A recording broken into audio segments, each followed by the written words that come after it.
A couple of weeks ago, we got our hands on the Pixel 3 XL.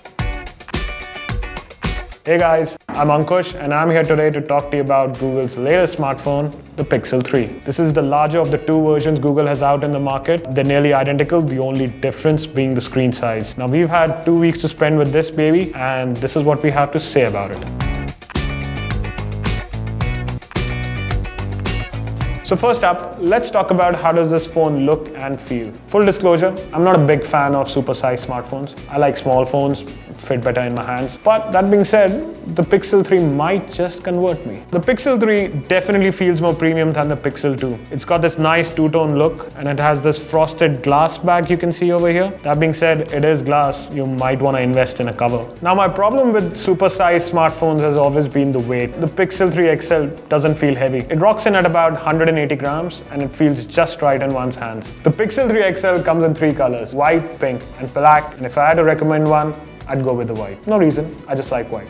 Let's talk about that 6.3-inch display. Made by Samsung, this is one of the best displays on the market right now. Sharp, vibrant and accurate, it's definitely a step up over the Pixel 2. And then of course, there's 6.3 inches of it. That's a whole lot of surface area to work with. It's Gorilla Glass, and Google tells us that it's as scratch-proof as a display can get. Of course, there's also a notch. But then again, there's notching you can do about it. The main reason the Pixel range really became famous was the camera. The Pixel 2 rocked the best camera we have ever seen on a smartphone. And now it might sound impossible, but Google has managed to improve on that. Now, spec-wise, it still has the same 12.2 megapixel camera at the back. On the front though, there is an additional wide-angle selfie camera. You can check out that I'm in the camera mode. This is the basic mode over here, and we're gonna take a picture. You have options to zoom in and zoom out over here.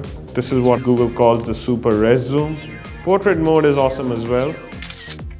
There are of course other options like panorama, video, but the fun stuff is here. You've got photosphere, slow motion, photo booth, Google Lens, and playground. Now, one of my more favorite features in the Pixel 3 camera is the AR functionality. Suppose you want to call in your favorite superhero, Iron Man. There you have it. Hi Iron Man. There are a bunch of features here which make the camera better than the Pixel 2. However, the real change is internal.